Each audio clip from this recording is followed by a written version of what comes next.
3 thumbs up. Okay, everybody ready?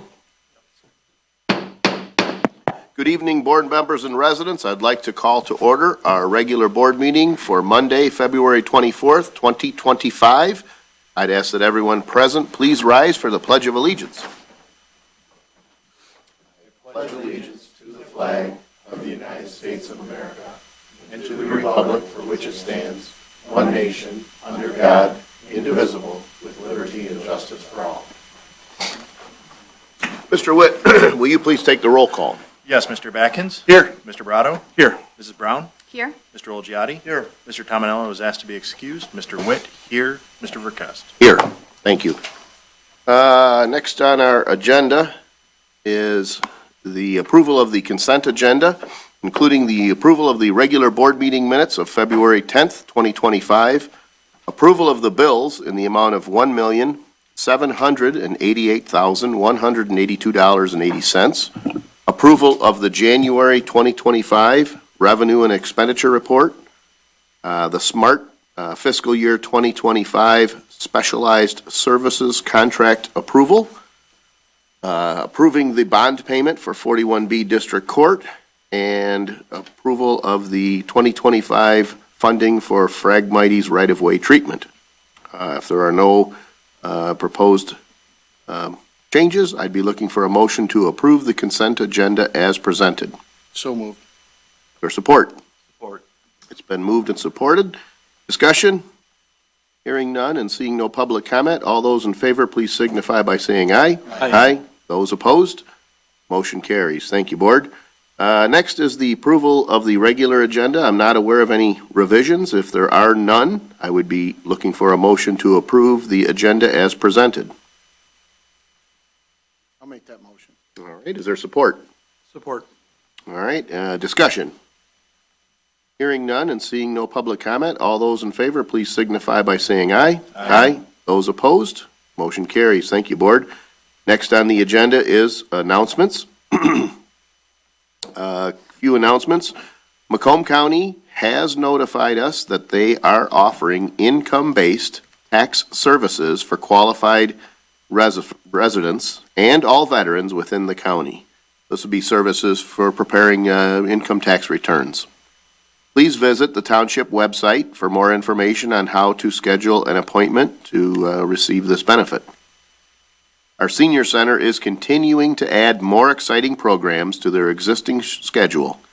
Please make sure and check out all that they are offering by visiting the township website under our senior center tab. You can also call the senior center 586-466-1497. Harrison Township Firefighters Local 1737 is planning to host their annual Easter egg hunt on Saturday, April 5th. For full details on that event, you can also find that on our township website.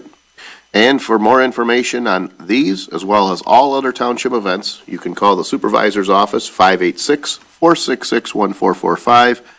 Visit our website, www.harrisontownshipmi.gov, or follow us on X, Harrison Township MI. Any other announcements? Yeah. Hearing none, I would recognize Trustee Badkins. I believe you have some awards to distribute. We do.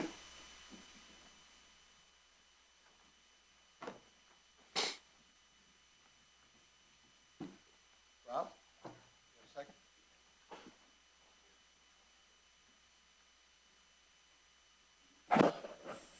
So part of our Parks and Rec group, our committee, is solely based on volunteers and donations from our sponsors. We're very fortunate that we have repeat sponsors, Rob Huth being one of them. His law firm, I'm going to butcher this, do you want to say it? Kirk and Huth? Oh, what happened to the B? Oh, they shortened it up because you butchered it last year. And Rob doubles as our comedian, so Rob is multi-year sponsor. He's very generous, helps us out with not just this sponsorship, but anytime we have an event that needs extra financing, Rob always comes through. So, Rob, thank you very much. Okay, why don't we get up front here? We'd like to. Okay, thank you. Yeah, right there.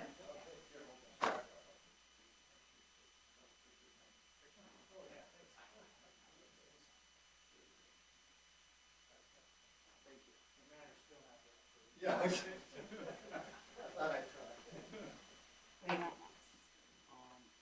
Is there anybody from April Climate Control? I don't believe so. They said they were coming. They decided not to. Dean? So again, long before he ended up on the board, he's been supporting all of our Parks and Recs events. I've been doing it for 8 years, and he was a sponsor when I got here. So Luigi's off of Jefferson there.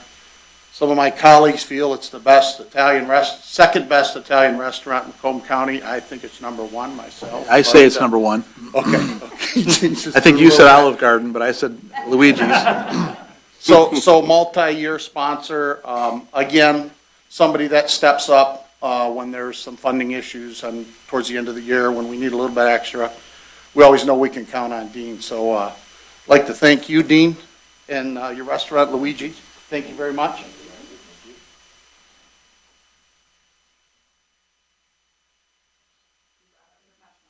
Yeah. Okay,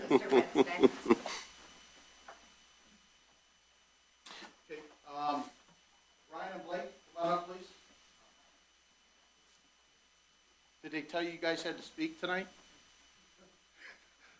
Took all I had to get their names. So Ryan and Blake represent Jefferson Motor Services. I'll tell you a little bit about them other than being a multi-year sponsor. They're one of our platinum sponsors. And not only do they donate the money, it's the time. We did our fishing derby last year. I think they brought 12 people to support that event. And I know you guys have been there and you've seen it, and I had a full head of hair when I started 8 years ago in the fishing derby, ate it up. So without Jefferson Motors, and they're there for everything we do. So I want to thank you guys for everything you do, both financially and with your volunteerism. So thank you very much.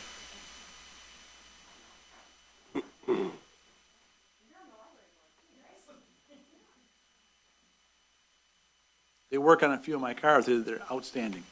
Outstanding company. Thank you both. Thank you very much. And I think that's it. So thank you all again. I really appreciate everything you do for Parks and Rec. Liza is the new Parks and Rec guru, so I'll be supporting her from afar, or next year I'll be holding the plaques up. But she's going to do an excellent job. She's actually got training in that, so I look forward to working with her and learning from her. So thank you. Thank you. Thank you to all the sponsors, and we see a lot of the same names over and over. There's some other sponsors that weren't able here to be here with us, but you do see that consistent support for the community, and we certainly appreciate it. Okay, let's see. Next on the agenda is any other announcements? All right, next on the agenda is item D1 from the Planning Department. And I think we would have possibly anticipated having Mr.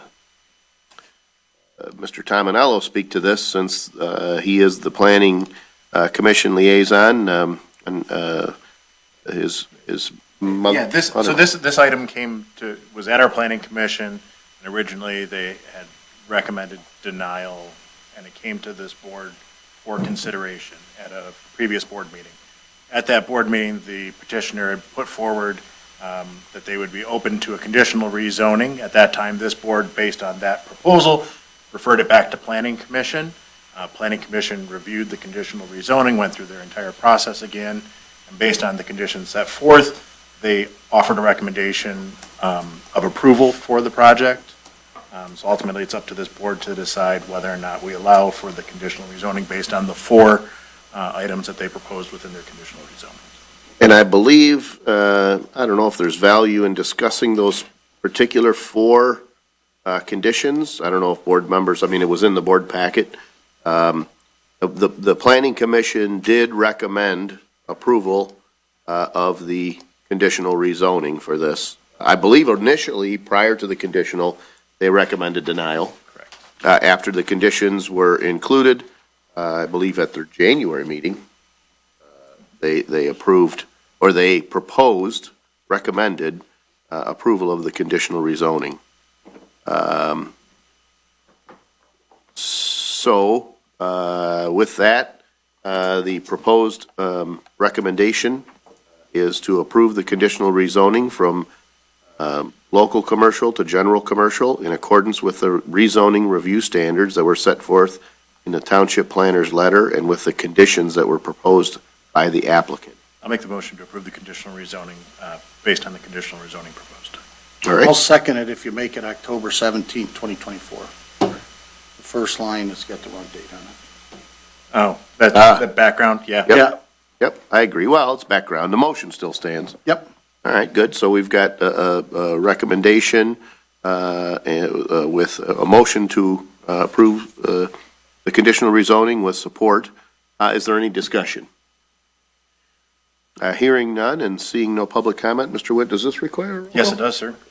Mr. Witt, yes. Mr. Batkins? Yes. Mr. Brado? Yes. Mrs. Brown? Yes. Mr. Olgiati? Yes. Mr. Tominello is excused. Mr. Verkest? Yes. Okay, next on our agenda, thank you.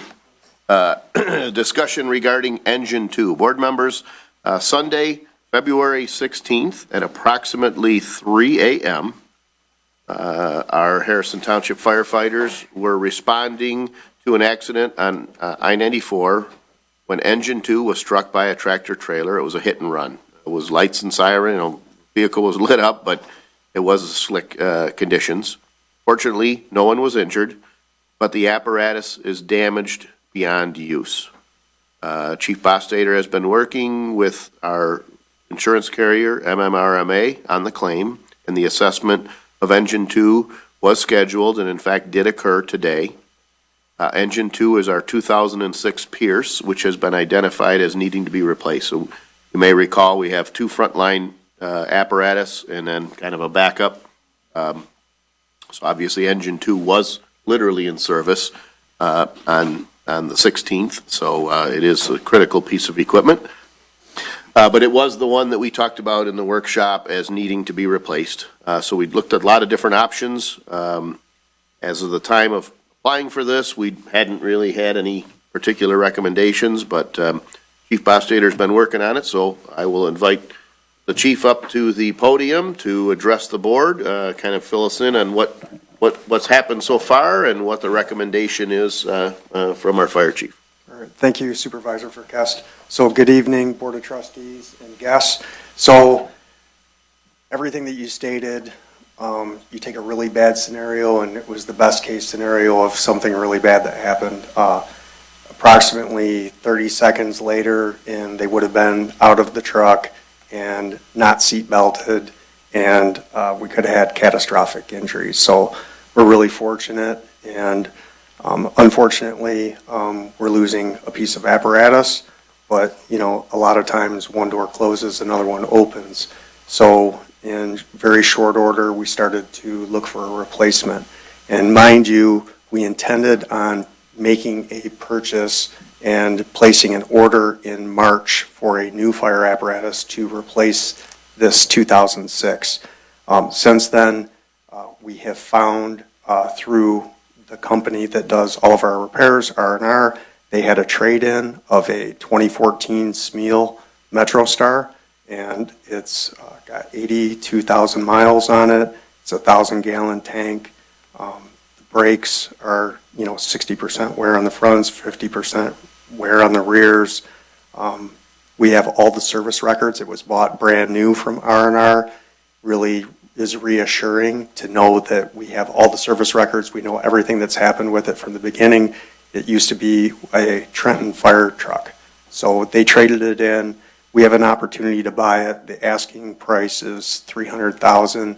They have other buyers that are interested, and we're asking for approval of the trustees to utilize part of our apparatus replacement funds to be able to go ahead and make this purchase. Obviously, whatever we pay for it will be offset with insurance money. I believe that engine 2 will be totaled. The value, we're hoping, it's based on market value because of the age of it. We're hoping to get $200,000. That's approximate.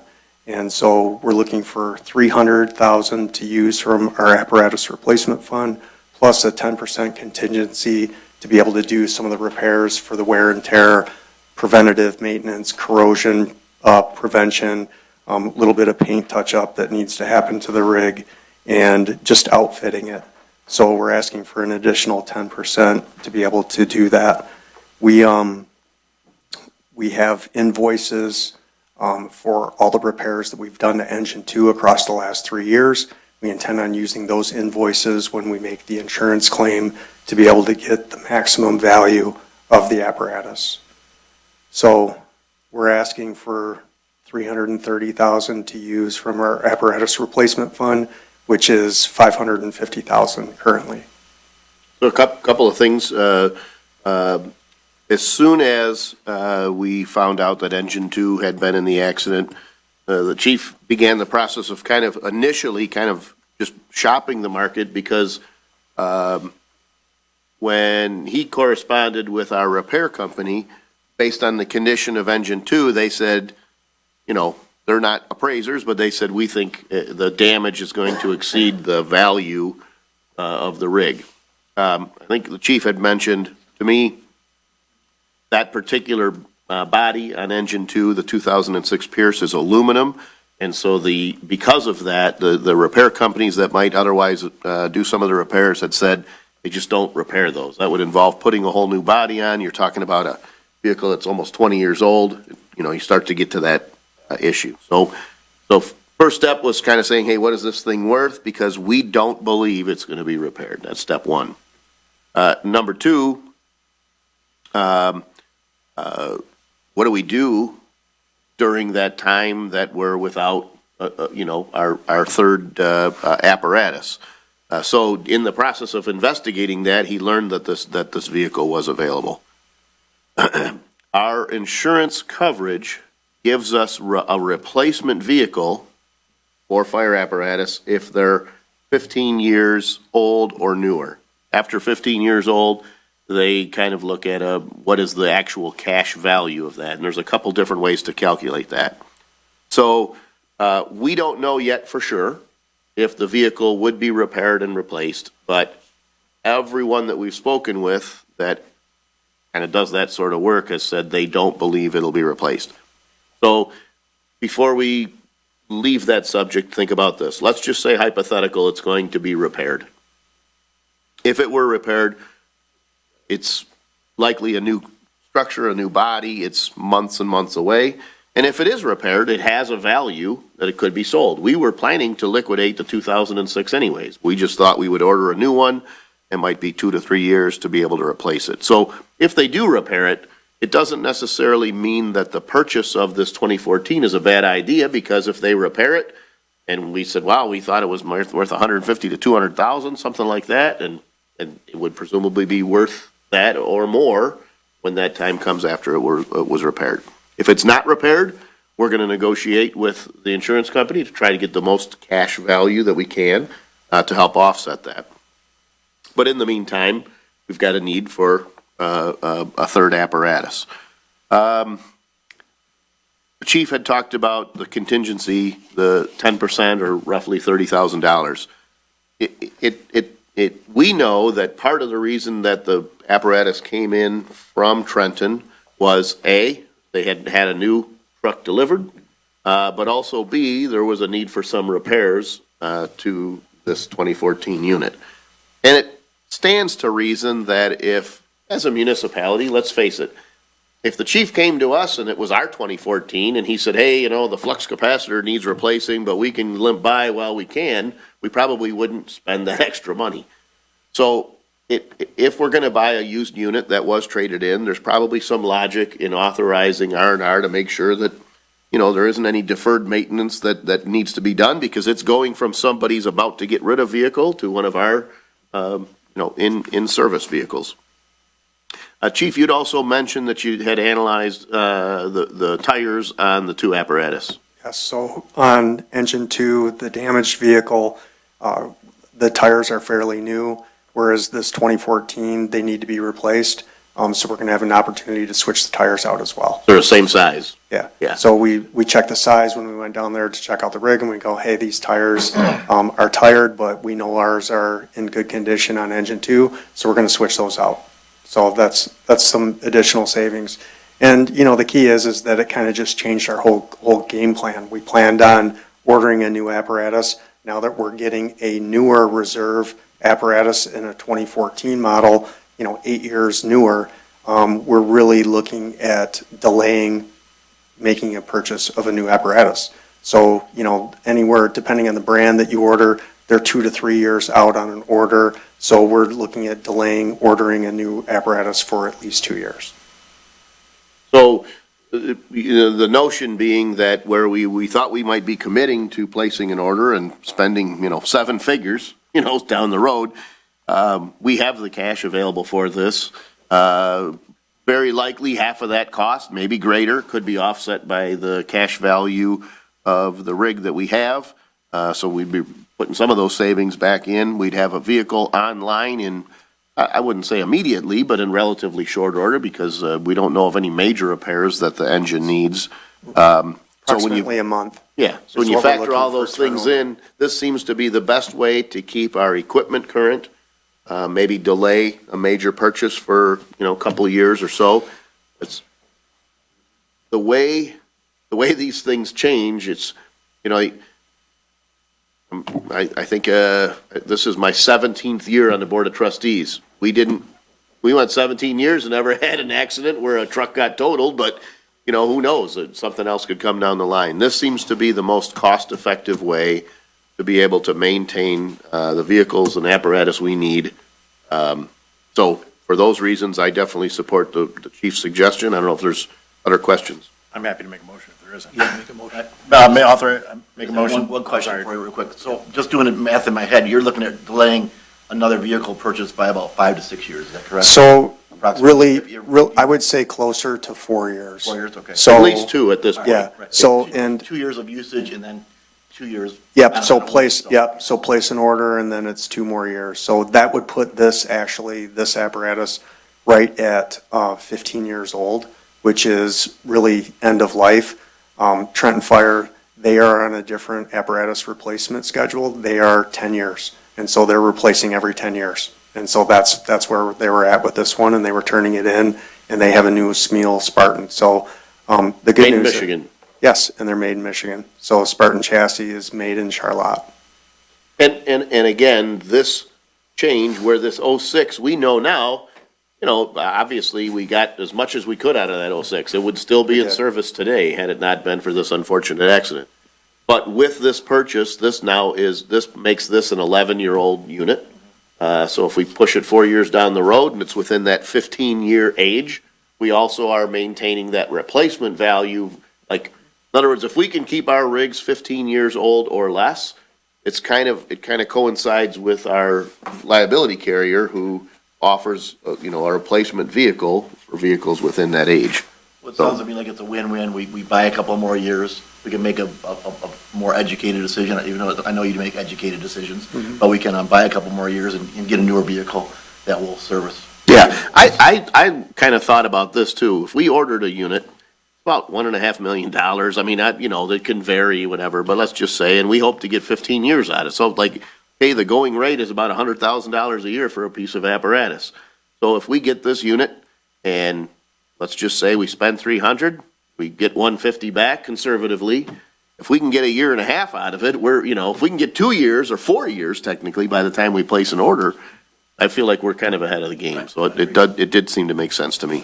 Mr. Witt? I'd make a motion to authorize the purchase of the 2014 Smeal, right, Smeal? Yes. At a cost of $300,000 and authorize an additional 10% to take care of any repair or modification work. Support. All right, had a lot of discussion there, but I think this is not something we like I said, haven't done this in 16 years, 17 years, so What is the, excuse me, chief, what's the price for a new set of tires? So I didn't look at the price because we were just going to replace them. So it's a lot. It's not cheap. Well, what I thought I heard you say was you were planning to take them off. yeah. If Correct. the insurance company typically won't let you do that, is the 10% enough if you have to pay for new tires? Yes. Is where I'm going. I got you, yeah. So the fronts are absolutely the ones that need to be replaced. So, yes. The question is the 10% to the board, is that enough if you have to replace It would all the be. tires? I'm doing my best to not spend the 10%. Okay. So. All right. And then the other thing is that, we've been really fiscally responsible and we created an apparatus replacement fund that we didn't have previously when I was appointed. So I feel really fortunate that we're prepared to be able to go ahead and just pull the trigger and be able to make this purchase quickly. All right. Any other questions or discussion? Hearing none and seeing no public comment, all those in favor, please signify by saying aye. Aye. Any opposed? Hearing none, motion carries. Thank you, board, and thank you, chief, for Thank you, that Board. I information. appreciate it. Yep. All right. Next on our agenda, the lot split appeal for 41285 Belvedere. Board members, Mr. Dominic Maori has been working with the assessing department requesting a split of his lot. Per the ordinance, the request was denied. He did file for an appeal. I believe we heard this 4 weeks ago, and I think the decision or the request from the board at the time was to table it to see if we could get some additional information. So I believe the applicant is here with some additional information, and so we'll let the appellate speak. My name is Lawrence Mislinski. I'm here speaking on behalf of Dominic on the property. The only thing I wanted to offer tonight was that there are approximately 75 residents or individual homes on Belvedere. Of those 75, approximately 32 have a side yard setback of 4 feet or less. So it's not like we're asking for something that is unusual for the Belvedere Street. With that said, I'll leave it up to the board. Okay.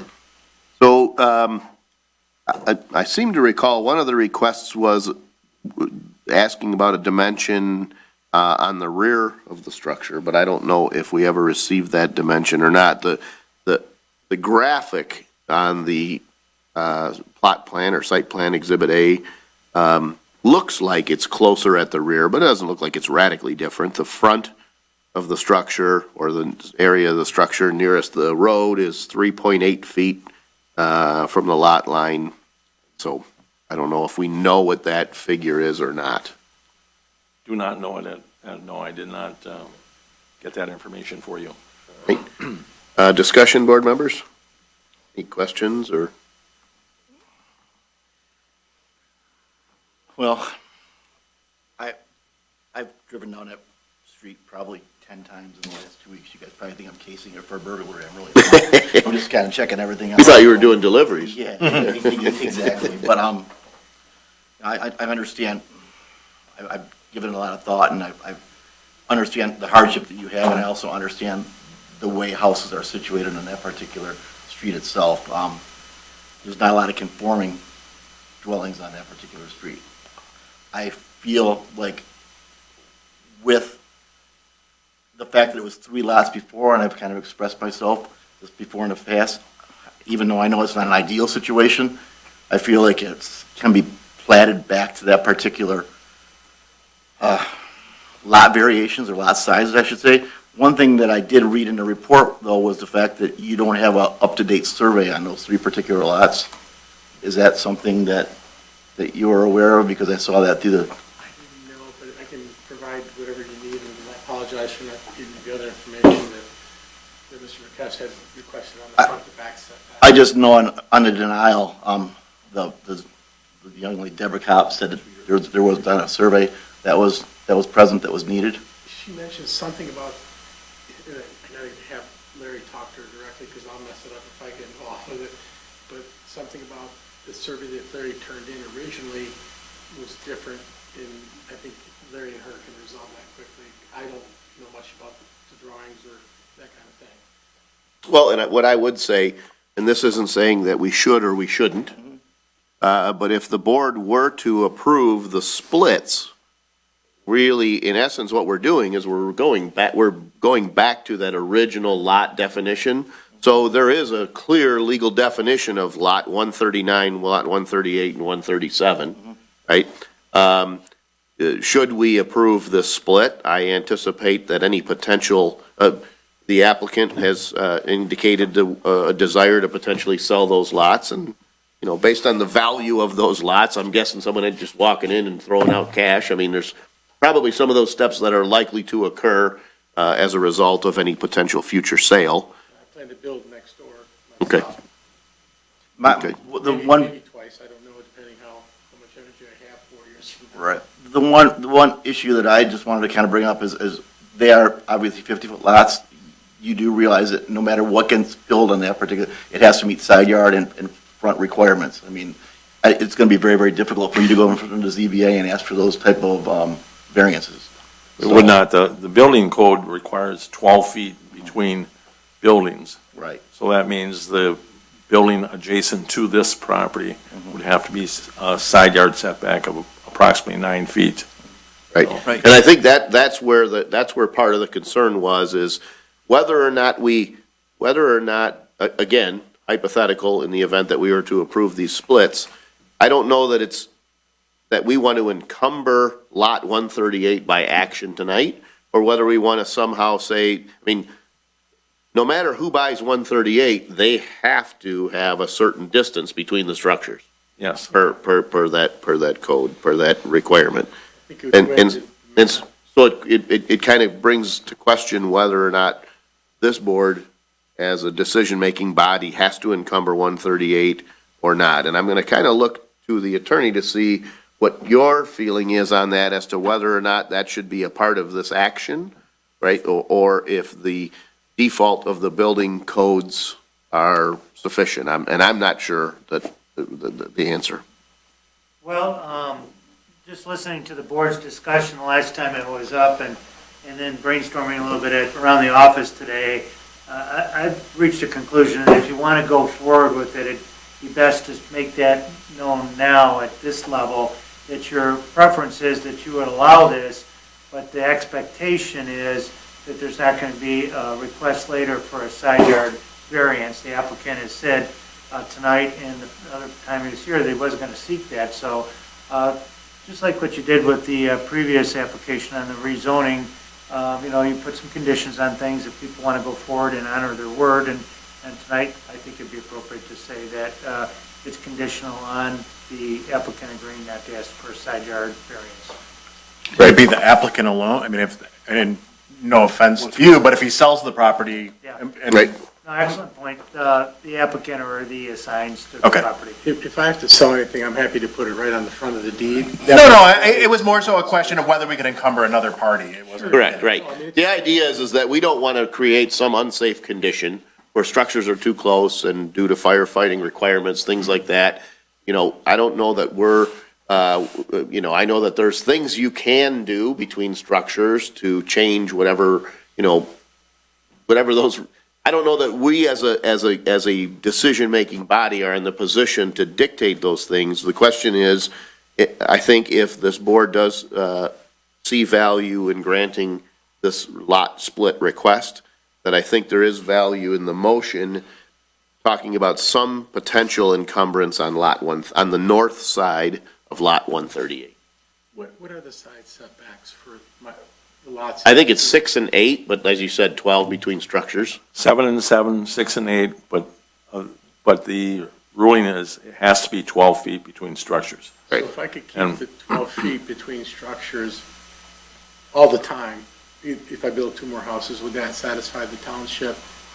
That's the code, that's the building code. The difference would be whether or not somebody came in and said, well, I'd like to request a variance and have less than that as a side yard, because feel like at that point, like we're creating the hardship by granting this. I want I want, at least I'm sensing, I want to grant this request, but I don't want to do that and have you say, well, you created your own hardship. Like, my goal here is not to create a hardship for some future potential person, right? So we're trying to fix a problem, but in exchange for that, we don't want to have a problem down the road, I We think. don't want to kick the can to the ZBA down the road. Right. Yeah, so the only thing I was thinking about is the very last lot, which I don't know if that's 137 or 139.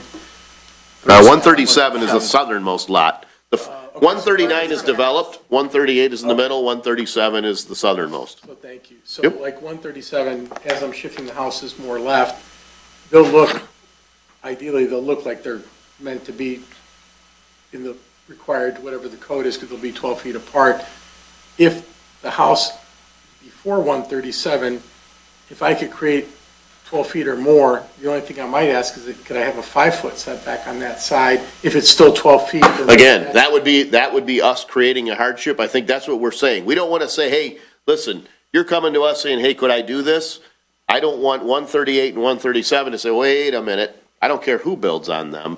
Well, because in other words, let's just say hypothetical. Let's say they were never combined. If you sold 137 to one of the members of our audience, they have the full rights to build on whatever they can on a 50-foot by whatever the dimension is, whatever that lot is. They have rights to do that, right? I don't think 137 should be encumbered in any way. The fact that you happen to own the structure on 139 and you're asking for the split tends to encumber 138, because 138 does have a structure that's a little closer, and we don't want to have a scenario where you're asking to use a greater amount than you would otherwise be allowed to. I'll be keeping the 14-foot setback between both sides. I just might ask if it would be to shift it a foot more. And again, here's the if thing. it is, This gets into the what ifs. The whole point is what we're saying is we don't want to find ourselves, like, we're not talking about a massive dimension here. If this, what's the dimension shown? We said it's 3.8 on the one side. To your point, let's just say it's 3. Right? 9 feet. That's a 9-foot setback instead of an 8, what it might have otherwise been an 8-foot setback. I don't think that's a huge restriction on that lot. When I look at the lots in this subdivision, the Huron Point subdivision, I've seen some beautiful homes built on 50-foot lots, right? It's not what our current zoning is, but people have managed to be creative enough. And so, like, I think saying, like, I don't want to take away your right to request a variance. Maybe the variance is something else. Maybe the variance is, I don't know what that is. But if no variances for side yard setbacks is, I think, what we're talking The about. other option is when we approve the split, we say we have to add sufficient space onto the existing lot with the structure and split it and make those lots 48 feet to pick up Correct. the side lot space, and then. And that becomes difficult because now you've got to pay somebody to split all these, combine them, make them 48s. That's why I think the easier, and probably for you, and I don't want to speak for you, but if we say, yeah, you can go back to 50-foot lots, they're 50-foot lots, we're done. If you said, well, we want to add 4 feet to lot 138 and, right? And 2 feet off of this one, now you got to go back, get it surveyed, re-record it. Seems like we're adding cost when it's really, in essence, accomplishes the same thing by just saying that there's that the structure on 139 can't require a variance on 138. I think to me, that's probably the easiest way to say it. I'm fine with that. Right? Yeah, that's fine. Right? Are you comfortable with that the structure on lot 139 cannot create a variance on 138? Side setback variance. And, yeah, any variance. In other words, the whole point is the structure on 139, you own it, it's yours, it can't cause a problem for lot 138. 138 has to conform to the ordinances, knowing that structure's already there. So let me ask you this about 138, because I'd like to build it similar to 139 as far as the front garage. Yeah. Is that okay? In other words, the structure on 139 can't create a variance on 138. So if you said, I want to build it 2 feet higher because I found this 139 structure doesn't cause, you can ask for 2 feet higher, right? And the reason why I asked that is I think 139, the front structure, what is the front? You're setback? talking front yard, rear yard. What is the front setback? 17. I think I got more than that. It says 17 is what it 17 on shows. this. 17 on the right, from the road right of way, not from the edge of road. Okay, so on the road, I'm right? already, if I built the exact same house, it would still be okay, just as long as it's skinnier. So there are ordinances that say Thank you. where it can be, in terms of where it is closer to the water or the road, Yeah. there's already variances, there's already ordinances that say, sometimes it's, Larry, heck, you probably know these better than I do, but sometimes you average out the nearby structures, Yes, things like that. it's the average of five structures. Right. To But the right but or if to for the left. whatever reason, if you were gonna build 138 and you said, well, I'd like to be closer to the water, it isn't, the variance wouldn't be, the hardship wouldn't be created by 139's Correct. structure, it would be 6 of them, something like that, right? We're talking, and maybe we say that the structure on 139 doesn't create a side yard variance. Is Right. Fair. Happy to complete. that fair, Rob? If that's what Mr. Olgiati is expecting, because what you're saying is that the lot that is created at 137, then we're not addressing with this motion a side yard setback for the southern portion of Right. 138. Yeah, I think the. Between 138 and 139. Correct. I think the primary concern, let's just say this. It would be, if there were no structure on 139, this might be an easier Sure. split to grant. The structure on 139 does impact 138. Understood. So the proposed motion would be to grant the request to split lots 137, 138, and 139 into the three parcels as shown. But that the structure on 139 cannot create a side yard variance request on lot 138. I'll support that. Well, I'm not making the motion, but if you want to make the motion, you can. But that's the motion. proposed motion. Is that, I'm totally fine. I can make the motion the way it was worded by Attorney Huth and Supervisor Verkest. are you comfortable with Yeah. that? Yep, all right. So motion by Mr. Olgiati, support by Mr. Brado? Yes. Okay. Because he had said he supported it, I don't even know if it was me or him. Good? I'm fine. I'm Clear as mud? Yeah, I'm fine as long as, Any other questions, board members? Hearing, No, I don't know. I don't have a question. I think specifically, we need to send a message to our planning commission that setting overlays in a built-out area that don't confine to the plats is not conducive to it's a problematic. grown-out community. It is, We're it not, is. we're not planting farmland in Macomb Township here. Correct, right. We don't have vast expanses of land to dictate what we want. I think if we Having sat, said if we that, sat down and did the math, yeah, 90% of our lots are probably non-conforming. I agree. right, And as that's, platted. and that's not reasonable. You're not No. gonna see the changeover where all of a sudden, all No, of these lots are gonna match up. True. When they go through this process, I personally, one board member's opinion, will not approve the zoning ordinances to implement the master plan if they come back with this again. I would recommend that we change that to right, prevent these kind of problems, because I understand what he's trying to do, but we said like, oh, well, our ordinance is, we want bigger lots, and we're gonna get bigger lots over time. That's why you do it, is because over time, we're gonna address it. Well, if the general feeling is like, hey, we're never gonna address it, it's a dumb ordinance. yeah, understood. At least we have a mechanism in place in this case to deal with it. So, I think we've made a step toward it, but I agree with you. I feel like that should be a consideration that planning commission, looks at. Say, if we have to do variances like this or grant special requests, maybe we should try to have some other mechanism.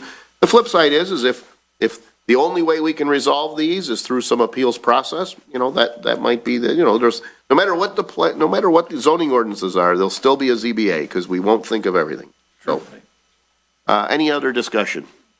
Any other comments from the applicant? Public comments? No? All right. Hearing none, all those in favor, please signify by saying aye. Aye. Those opposed? Motion carries. All right. Thank you, board members. Thank you, gentlemen. Thanks, everybody. Okay. Great food to the bartender on every, Thank as I sit at you. the bar all the time to eat. Thank you, I appreciate it. All right, let's see, next. Appointments. Board members, Jim and Sue Keen, Herb Lawrence, Diane Marvesa, Mona Romero, and Carol Wolf have all been members of the Beautification Commission for many years. Their terms are expiring April 10th, 2025, except for Diane Marveso. Her term is scheduled to expire on June 13th of 2025. They would like to continue serving on the commission, therefore I recommend for them to be reappointed for another two-year term to expire on April 10, 2027. I'll make that motion. Is there support? Support. Right, discussion? Can we make it a 20-year term? I don't know. I know. Okay. They do. Well, we'll talk about that with the next one. All those in favor, please signify by saying aye. Aye. Those opposed, motion carries. Next is Building Board of Appeals appointments. Michael Vyzenko, Brian Badkins, and Joseph Maples are current Building Board of Appeals members. Their term expired February 15th, 2025. We'd like to have them continue to serve on the board. They have agreed. Therefore, I recommend they be reappointed for another three-year term to expire on February 15th, 2028, except, Brian, did you want a 20-year appointment, or should we stick with the three? If I'm still around. Glad to do it. All right, so the recommendation is to reappoint these three gentlemen to the Building Board of Appeals for a three-year term to expire February 15th, 2028. So moved. Is there support? Support. Discussion? I have just a Yep. general discussion on appointment, like reappointments per se. Yes. My deputy and I were having a conversation about, as we were putting the agenda together, to me, appointments seem like they could be handled on our consent agenda, but we've never done it, and I didn't want to do it without discussing it to the board, but to reappoint Sue Keen, you know. I Like, think do we you'd be- really need to You'd be dragged out of here by horses if you tried to vote Yeah, no, nobody's right? voting nay. Yeah, and so I just didn't know what the board's comfort level is. Obviously, we can always remove stuff. Yeah, so if in the future. If it's a reappointment in the future, my goal would be to move those to the consent agenda just because we rarely ever have discussion on them. Is there a comfort on part of the board with that? Absolutely. I'm just A new getting- appointment, a new appointment, I A new feel like appointment that on the should be. agenda, Yep. absolutely. Yep. But any reappointment, we could cover under the. It's just sort of a vibe check before I did it. That's a good idea. Yep, and clearly, and again, not, we do have, Mrs. Brown is new. If on the consent agenda, if the clerk's office chooses to put anything on the consent agenda and we say, we think we should have a discussion on it, it's up to the will of this board to say, I would like to remove that item so that it's discussed. And that does And happen. really, our policy is if one person says they don't want it on there, it's off. Yeah, right. It's, the purpose of the consent agenda is, hopefully, these are things that that are so mundane and so mutually agreed upon. And again, let's say there's a reappointment and someone says, well, I've got a problem with Brian on Building Board of Appeals. You say, hey, let's pull it off. Then we have the discussion. So I support that idea. I don't know that. It doesn't require any action. Yeah. It was just, I just wanted to Yep. I don't like changing things. Because without- there's you're making that judgment call Yeah. on what you put on the consent agenda. Yep. All right, so we gave you some direction on Thank you that, and we very do have a motion with support for this reappointment. Any other discussion? Hearing none and seeing no public comment, all those in favor, please signify by saying aye. Aye. Those opposed, motion carries. All right, next on our agenda is public comments. They can be about any subject that you wish. We ask that you try to limit those public comments to 5 minutes in length.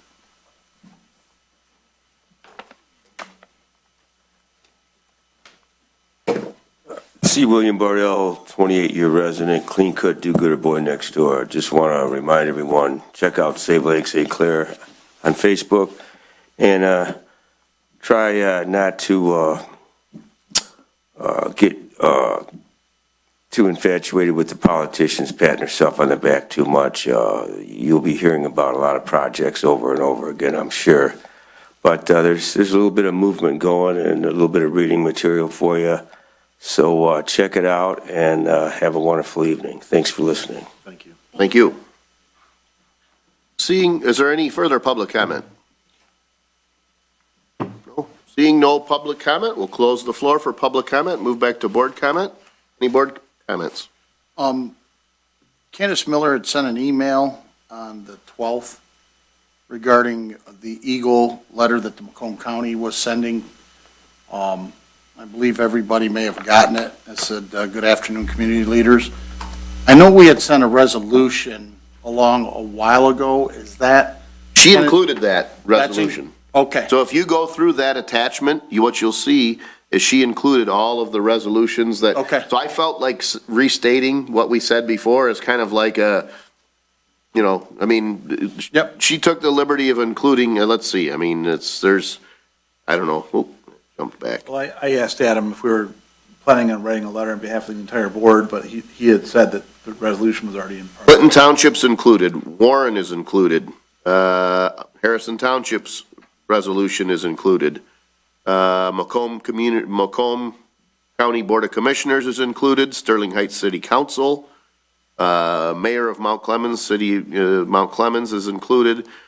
So my feeling was, there's enough of them, center line, Okay. so I felt like it's, it's been pretty clear that we, have opposed it. And our resolution is not, I don't think it was that old. December 15th of 2022. So we took action, 2 years ago on this, so. All right. Any other discussion? Hearing none, I'd be looking for a motion to adjourn. So moved. Support? Support? Support. All right. Discussion? Hearing none and seeing no public comment, all in favor say aye. Aye. Those opposed? Motion carries. Meeting adjourned. Thank you, board. Hey, Adam, is this